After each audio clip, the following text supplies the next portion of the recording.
Jahr nach der Vision, nach der Begegnung mit Johannes dem Täufer,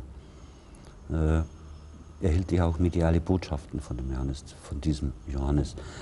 Dies war natürlich nicht so leicht. Es war eine Zeit, wo man prüfen musste, ist man noch jetzt normal? Es ist so ein Empfinden, wie ich es oft nachgelesen habe bei den Biografien der Propheten. Es ist eigentlich ein Erschrecken, weil man mit diesen Botschaften aus dem normalen Leben mehr oder weniger herausgerissen wird.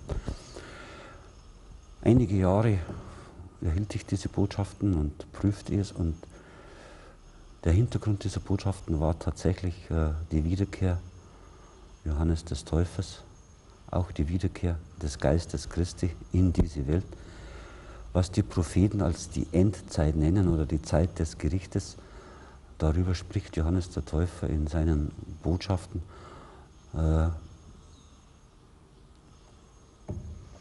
Etwas, was wir natürlich aus der Schrift alle kennen, dass ein Endgericht bevorsteht und dass dieser Geist Christi wiederkehrt am Ende der Tage, was wir schlicht als Erlösung nennen. Diesen ganzen Hintergrund, diese ganzen Zusammenhänge wurden eben von Johannes dem Täufer erläutert in seinen, ich nenne es mal, mediale Botschaften. Diese medialen Botschaften kamen auch über dritte Personen an mich. Sie kamen in Spiegelschrift, also wie die Hebräer schrieben, von rechts nach links. Also die Beweise, dass es tatsächlich eine Botschaft Johannes des Täufers jeweils war, die Beweise waren für mich in einer gewissen Zeit genügend. Freilich war von der Wiederkunft des Johannes schon bei den christlichen Mystikern vielfach die Rede, angefangen bei Hildegard von Bingen bis hin zu Johannes dem 23.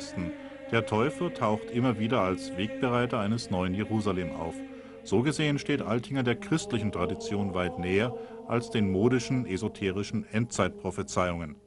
Sie beziehen sich ja auf die Tradition, auf die kirchliche Tradition der Mystiker. Ich glaube, das ist ein wesentlicher Unterschied zu dem heutigen Esoterik-Boom. Es gab ja in der Kirchengeschichte immer wieder Phasen, wo Mystiker auftraten und auch sehr großen Einfluss hatten, dann wieder Phasen, wo das weniger der Fall war. Ist das etwas, was die Kirche heute wieder bräuchte, eine Rückbesinnung auf diese Tradition, auf diese Geschichte der christlichen Mystik? Ich würde es mir von Herzen wünschen, wenn die Kirche wieder mehr Bezug fände zu der Tradition der Mystik, zu den Gestalten und Figuren der Mystik, denn gerade aus den christlichen Kirchen kamen sehr, sehr große Mystiker. Diese Biografien, diese Lebensschicksale dieser Mystiker und diese Botschaften dieser Mystiker würden uns viel mehr über Gottes Erfahrung und Gottes Nähe bringen und zeigen, als die gesamte weite Welle der Esoterik. Oder lassen Sie es mich Neuesoterik nennen. Diese Neuesoterik geht in Glaubensrichtungen, die teilweise, ohne dass die Menschen es wissen, in den Baalskult sogar reingeht, in eine eher luziferische Denkweise. Dieses vermischt sich, das heißt, das Luziferische und das absolut rein Göttliche vermischt sich in diesen Lehren, während die Mystiker tatsächlich klar und rein geläuterte Menschen waren, geläuterte Menschenseelen, die diese Begegnung mit Satan ja alle hatten und überwinden mussten, um in diese Klarheit zu gelangen. Das heißt, dass die christlichen Mystiker, natürlich auch Mystiker außerhalb des Christentums, eine ganz andere Gotterfahrung haben und eine ganz andere Klarheit des Erkennens und auch des Aussprechens ihrer Erfahrung hatten.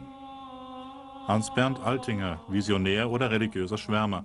So unglaublich seine Berichte von den Botschaften Johannes des Täufers klingen mögen, den Eindruck eines Spinners macht der Mann ganz und gar nicht. Und als Prokurist und General Manager eines großen Lebensmittelherstellers steht der Bayer in seinem Beruf noch immer fest mit beiden Beinen im absolut nicht esoterischen Geschäftsleben. Diese Erfahrungen, die Sie da gemacht haben, diese Botschaften, die Sie bekommen haben, musste man auch sagen, das hinterlässt ja tiefe Eindrücke. Das lässt einen ja nicht so, wie man vorher war.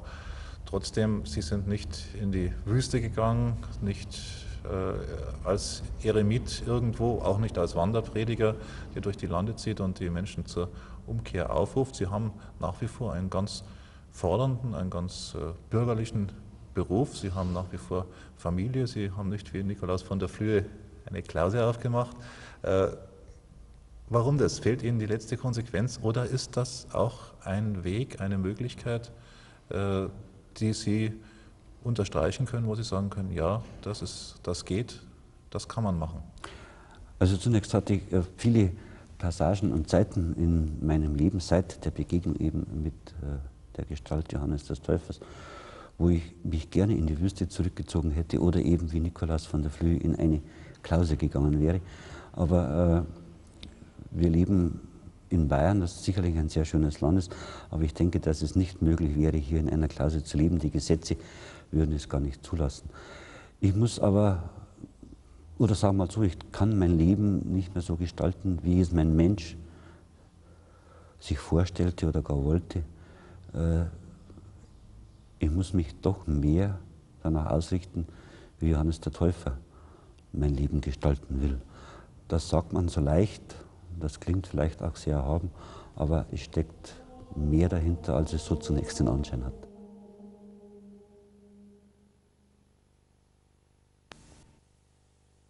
Johannes der Täufer, eine faszinierende biblische Gestalt, ein Prophet, der auch unserer Zeit viel zu sagen hat. Hans-Bernd Altinger hat aus historischen Quellen sein Leben und Wirken nachgezeichnet und seine aktuellen Botschaften dokumentiert. Lesen Sie nach, was der Autor über Johannes den Täufer und seine Wiederkehr herausgefunden hat. Johannes der Täufer von Hans-Bernd Altinger. Jetzt im Buchhandel erhältlich.